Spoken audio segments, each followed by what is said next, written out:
Bonjour et bienvenue. Aujourd'hui, on plonge dans une série de textes du penseur Safa Katchmaz. Et, et sa relecture est, on peut le dire, assez détonnante.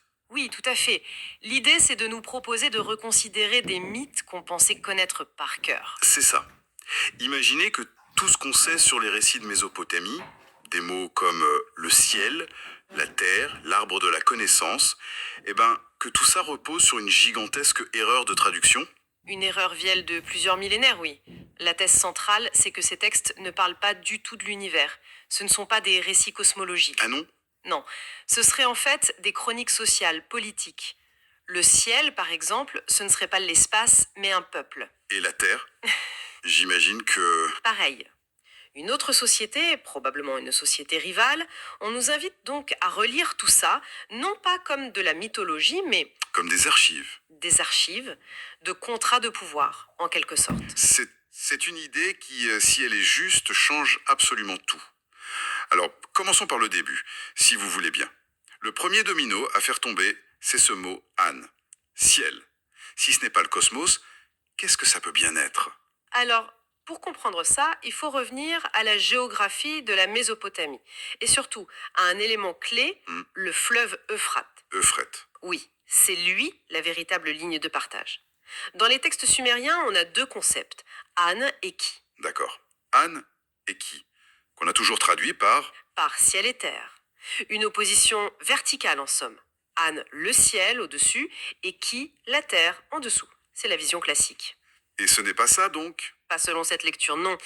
An signifiait bien le haut, mais dans le sens de en amont du fleuve.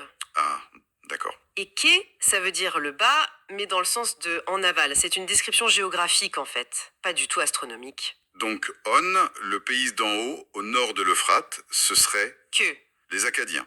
une société de pasteurs, nomades et militairement très très puissante. Et donc logiquement, Quai, le pays d'en bas, c'est le sud. Le sud, oui. Le monde des Sumériens, une société agricole sédentaire très organisée autour de ses temples, de sa production. D'accord. Donc on a deux mondes, deux cultures, définis par le fleuve. Le ciel et la terre ne sont pas des concepts métaphysiques, ce sont des noms de code pour Akkad et Sumer. C'est exactement ça. Mais, mais c'est une clé de lecture incroyable. Ça veut dire que quand un mythe parle, je sais pas, d'un homme venu du ciel, Mhm, on ne parle pas d'un dieu ou d'un extraterrestre, mais juste d'un type qui vient d'Akkad, mhm. d'en amont du fleuve. C'est précisément l'idée. C'est un simple indicateur géopolitique. Et ce qui est fascinant, c'est que la linguistique semble le confirmer. Comment ça? Le mot acadien pour pays d'en haut, c'est chamou. Chamou? En hébreu, ce mot devient chamargim, puis en latin calum, et enfin en français, Ciel. voilà. Attendez, c'est fou. Si je suis bien, un simple mot qui voulait dire les gens d'en amont Mhm. a fini de traduction en traduction par désigner le paradis ou l'espace. C'est un contresens millénaire. Exactement. Un quiproquo historique gigantesque. C'est la thèse, oui. Chaque traduction aurait ajouté une couche de métaphysique et ça effaçait le sens social géographique de départ. Un animal céleste dans un texte, du coup, ce ne serait pas une constellation. Mais l'animal totem d'un clan acadien. Exactement. Tout devient politique. D'accord, donc ciel et terre, ce sont des termes géopolitiques. Mais ça me fait penser que si on tire sur ce fil, tout le reste doit suivre. Qu'est-ce que ça implique pour les autres grands symboles, comme l'animal ou l'arbre de la vie? Ça doit tout changer aussi, j'imagine. Absolument. Prenons l'animal. On a l'habitude de voir les lions, les taureaux, les serpents des textes anciens comme des symboles de force de la nature ou de constellation. L'auteur qualifie ça d'illusion cosmique. D'accord. Dans cette nouvelle grille de lecture, ces animaux, ce sont avant tout des totems. Des totems, c'est-à-dire des emblèmes pour des groupes de personnes. Oui, des marqueurs d'identité sociale. Chaque clan est représenté par un animal qui définit sa fonction, son rôle dans l'alliance. Le lion, par exemple, ce n'est pas juste un animal féroce. Il désigne le clan des chasseurs ou des protecteurs. Le taureau, celui des éleveurs. C'est un langage qui décrit les relations économiques. Ça me fait penser au site de Göbekli Tepe, en Turquie.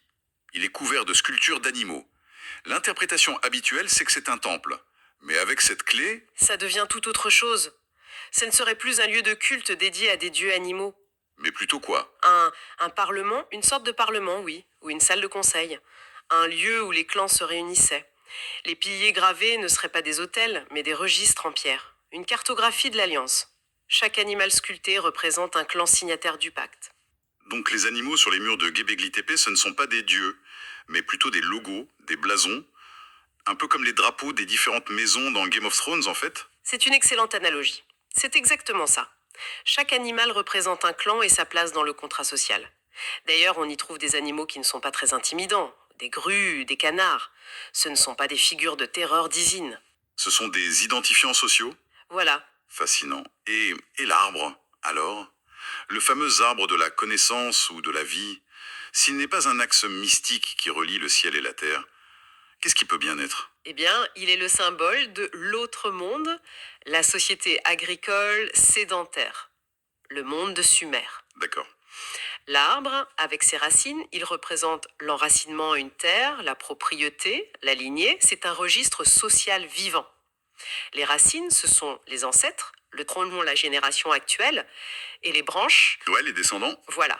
Ils symbolisent l'institution de la propriété privée, de la généalogie. C'est l'antinomadisme par excellence. C'est le symbole de ceux qui disent « cette terre est à moi et à mes enfants après moi ». Et le fruit défendu, dans ce cas? Le fruit, ce n'est pas la connaissance abstraite, c'est le produit de la propriété. L'interdit ne serait pas de savoir, mais de prendre, de s'approprier le fruit du travail d'autrui sans y être autorisé. Donc l'histoire d'Adam et Ève, ce ne serait pas une fable sur la curiosité, mais une parabole sur l'invention de la propriété privée. Et de la loi qui la protège. C'est ça. Et ça expliquerait pourquoi on ne trouve aucune représentation d'arbre à Göbekli Tepe. Précisément. Göbekli Tepe, c'est l'ère des chasseurs-cueilleurs, des alliances entre clans nomades symbolisées par des animaux. L'arbre, en tant que symbole de la propriété de la terre, n'a pas encore de sens. Il n'apparaîtra que plus tard avec la révolution agricole. Avec Sumer, Tout ce cadre nous amène inévitablement à relire des textes comme la Genèse d'une manière complètement différente. Cette opposition fondamentale entre Akkad le pasteur et Sumer l'agriculteur, comment elle se traduit dans le récit lui-même? elle en devient la structure centrale. Dans cette perspective, le mythe de la création ne raconte pas la naissance de l'univers, mais Entre le ciel, Akkad, et la terre, Sumer. exactement. Et pour incarner ce contrat, le récit crée deux prototypes humains. Alors Adam, j'imagine, est le premier. Il vient de la Adama, la terre. Il doit représenter les Sumériens. C'est ça. Adem ou Adam est le prototype de l'homme sumérien, l'homme de la terre. Les sources le qualifient d'être vivant en turc, Yaşayan Jan. Il est le produit de cette société sédentaire, hiérarchisée. Il est décrit comme imparfait, lié à la matérialité. D'accord. Et le deuxième prototype, celui qui incarnerait Akkad, le ciel. C'est là que la lecture devient encore plus radicale. Le second prototype, l'homme du ciel, ce serait Issa, Issa, c'est-à-dire Jésus. Oui, il est qualifié, lui, d'esprit vivifiant, Hayat Veranro.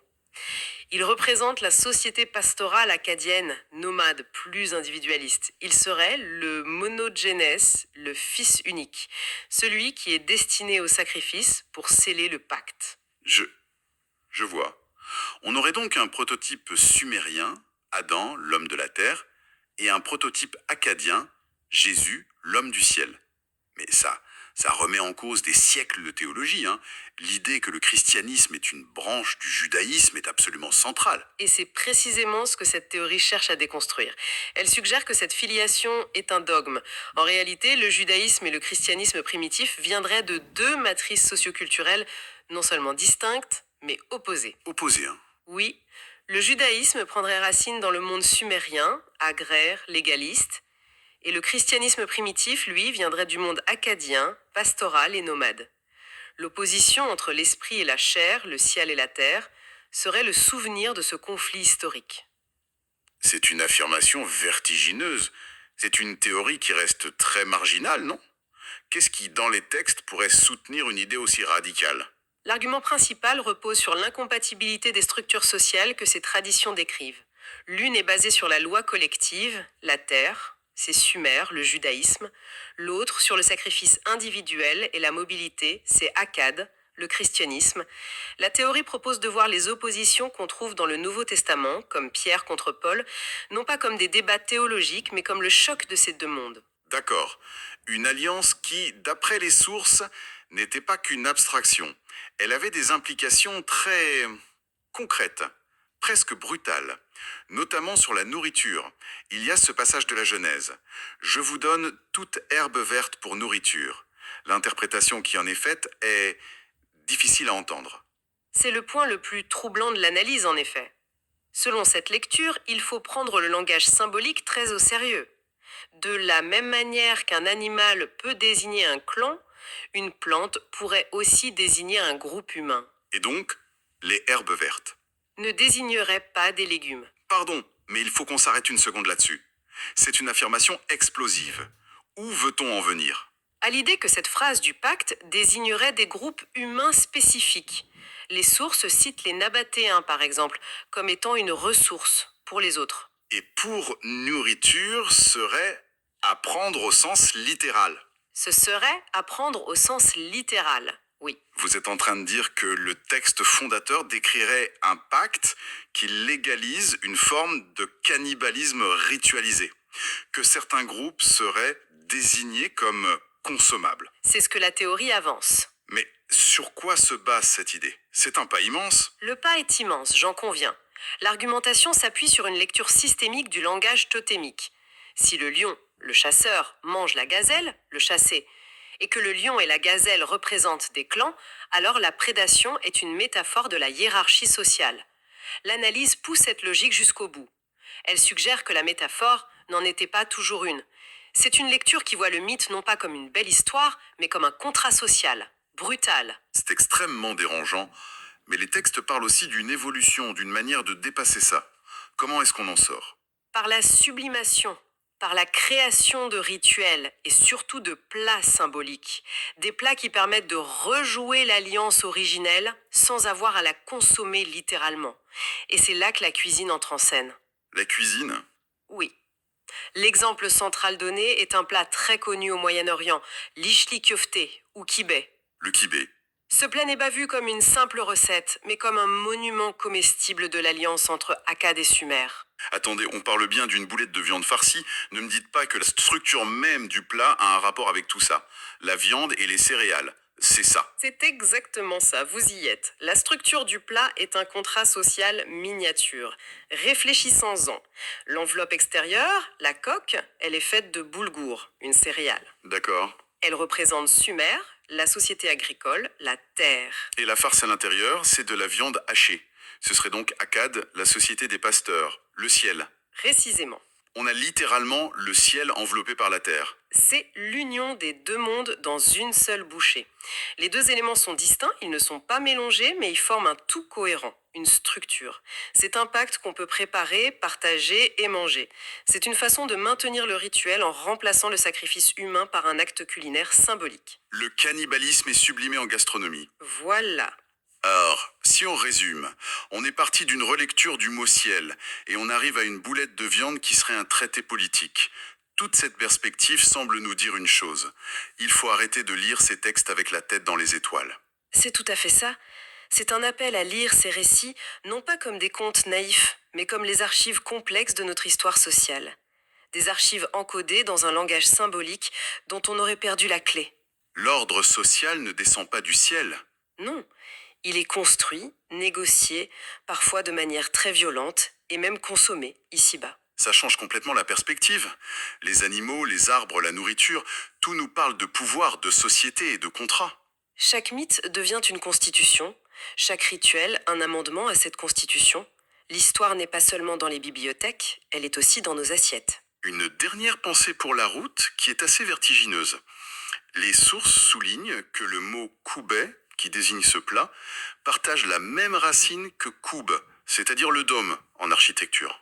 Oui, la racine est la même. Et si nos édifices les plus sacrés, les dômes des mosquées ou des églises, et nos plats les plus traditionnels étaient au fond la même chose, des monuments, l'un en pierre, l'autre comestible, dédiés aux mêmes anciens contrats sociaux, cachant une histoire de conflit et d'alliance juste sous nos yeux.